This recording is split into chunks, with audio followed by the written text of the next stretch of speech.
Bom dia, boa tarde, boa noite, sejam muito bem-vindos ao meu canal Física em Minutos. Eu sou o professor Alex Nelson e na aula de hoje vamos embarcar numa fascinante viagem ao passado, onde as estrelas giravam em torno da Terra e o cosmos refletia a beleza da dança celestial.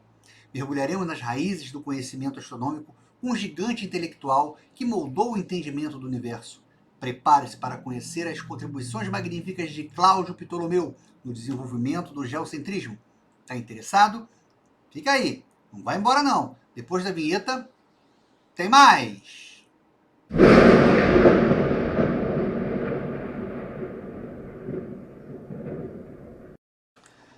Como vimos anteriormente, Aristóteles vai propor uma visão cosmológica onde a Terra estava no centro do universo.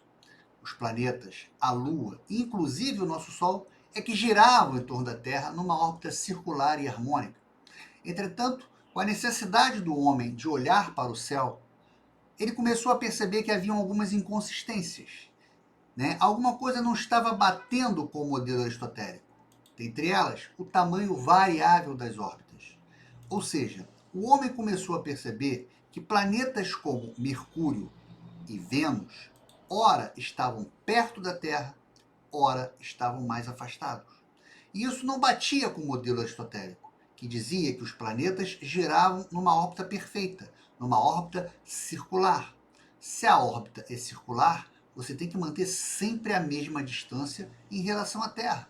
Não poderia haver essa aproximação nem esse afastamento. Ou seja, o primeiro problema do modelo aristotélico é que ele não conseguia explicar o motivo com que os planetas se aproximavam ou se afastavam da Terra.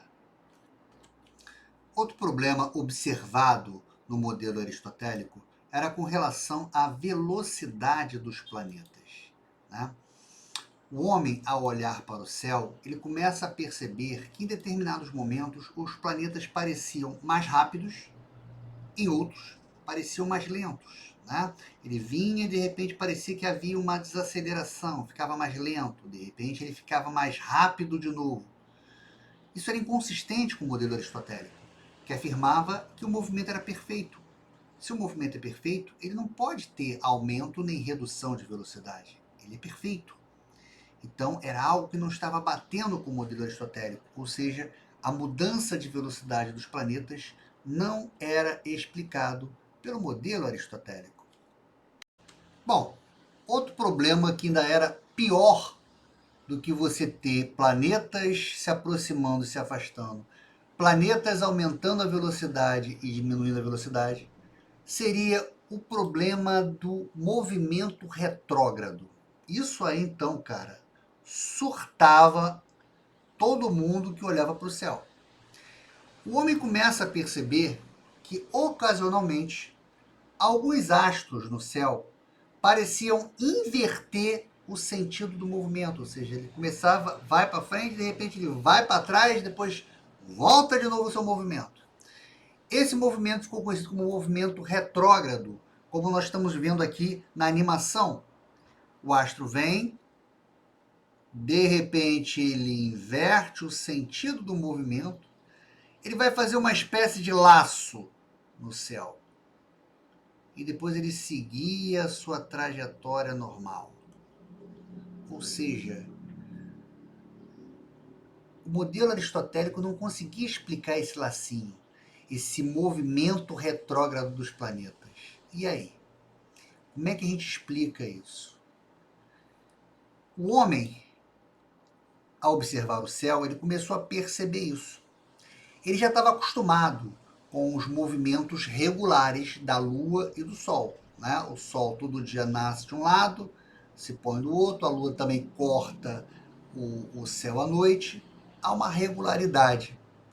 Só que esses corpos que mantinham um movimento irregular foram chamados de corpos errantes ou simplesmente planetas. Então, o terceiro problema do modelo aristotélico, ele não conseguia explicar o movimento retrógrado desses corpos errantes, ou seja, não conseguia explicar o movimento retrógrado dos planetas. Eis que surge esse indivíduo, Cláudio Ptolomeu, no início do século II. Só para a gente ter uma noção de tempo, Do Aristóteles até o Ptolomeu, passaram-se quase 500 anos. Ele surge no período em que o Império Romano estaria no seu auge. Ele é a figura mais importante do imperador Marco Aurélio. E sua obra mais importante seria o Almagesto, que é uma obra composta por 13 volumes em que ele vai sistematizar o modelo geocêntrico, ou seja, ele vai explicar as falhas, né, ele vai dar uma correção para as falhas do modelo aristotélico, fazendo com que o modelo geocêntrico se torne o modelo mais bem aceito durante o período da Idade Média. Mas, Alex, o que o Ptolomeu fez de tão extraordinário assim? O que ele fez foi o seguinte: ele vai considerar que os planetas, eles não descrevem apenas um movimento circular, mas uma combinação de movimentos circulares. Ou seja, ele vai propor que cada planeta girava numa órbita circular própria, chamada de epiciclo. Então, esse movimento que todos os planetas fariam, ele deu o nome de epiciclo. E o centro desse epiciclo, ele é que iria descrever um movimento em torno da Terra. Esse movimento em torno da Terra ficou chamado de deferente. Então você tinha a combinação de dois movimentos, o epiciclo e o deferente. Alex, isso ajudou em quê? Isso ajudou a explicar o movimento errante, o movimento retrógrado dos planetas. A partir do momento que você tem o epiciclo e esse epiciclo ele está girando em torno da Terra, de tempos em tempos você vai ter esse planeta fazendo esse movimento retrógrado. Aqui na animação a gente pode ver perfeitamente, né? Estando aqui na Terra, você observando um planeta, ó, ele fazendo o movimento do epiciclo, e esse epiciclo girando em torno da Terra, o que a gente vai perceber é uma trajetória retrógrada desses planetas. Ou seja, fazendo com que os planetas descrevessem uma combinação de movimentos circulares, o Ptolomeu ele consegue explicar o movimento retrógrado dos planetas. Então, essa combinação do epiciclo com o deferente, a combinação desses dois movimentos explicariam o movimento retrógrado dos planetas. Mas aí você me pergunta, Alex, e os outros dois problemas? Com relação à velocidade, que ora parecia um pouquinho maior, ora parecia um pouquinho menor. E com relação à distância, ora os planetas pareciam mais próximos da Terra, ora um pouquinho mais afastados. Aí é que está a grande sacada do Ptolomeu. Ele criou um ponto fictício chamado equante. Nesse ponto, e somente nesse ponto, é que você conseguiria observar os planetas com velocidade constante. O que ele fez foi o seguinte: ele tirou a Terra do centro do deferente e colocou o deferente nesse ponto fictício. E somente nesse ponto aqui é que você iria conseguir observar os planetas descrevendo um movimento circular, né, com velocidade constante. A animação aqui, ó. Inicialmente a Terra estava no centro do deferente, né? Se a Terra estando nesse ponto, o que vai acontecer? Ela não vai perceber o movimento uniforme. Então, o que ele faz? Ele pega a Terra e afasta.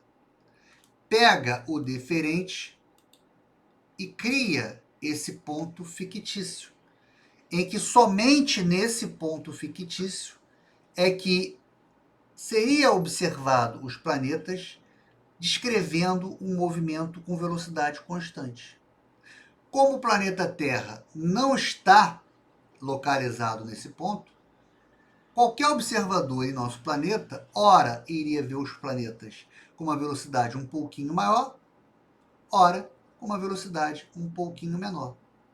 E veja que com o movimento dos epsículos, né, em torno desse deferente, daqui da Terra, teria momentos em que perceberíamos os planetas um pouquinho mais afastados e mais perto.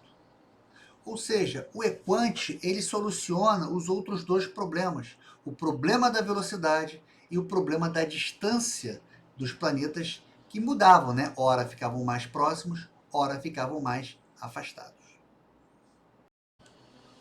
Hoje vimos Cláudio Ptolomeu, um astrônomo que fez uma contribuição significativa para a astronomia.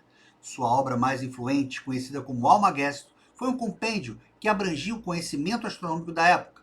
A principal contribuição foi o seu sistema geocêntrico, que descrevia o cosmos com a Terra no centro. Ele propôs um modelo complexo para explicar os movimentos observados dos planetas e das estrelas, incorporando a ideia de epsíclos e deferentes. Essa teoria sustentava que os planetas se moviam em órbitas circulares ao redor de pontos chamados epsíclos, que por sua vez estavam em órbita ao redor da Terra. Apesar de seu modelo geocêntrico estar incorreto, ele era altamente preciso nas previsões dos movimentos planetários, tornando-se um sistema adotado e aceito por muitos séculos. As ideias de Ptolomeu influenciaram significativamente o pensamento astronômico até o Renascimento, quando as obras dos astrônomos como Nicolau Copérnico questionaram e eventualmente substituíram o modelo geocêntrico pelo modelo heliocêntrico. A contribuição de Ptolomeu, portanto, não apenas moldou a visão do cosmos na antiguidade, mas também desempenhou um papel crucial no desenvolvimento da astronomia ao longo da história. E se você gostou desse vídeo, vai lá, se inscreve no canal, faça seu comentário, deixe seu like e não se esqueça de ativar o sininho para continuar recebendo as atualizações do nosso canal. Um grande abraço e até a próxima!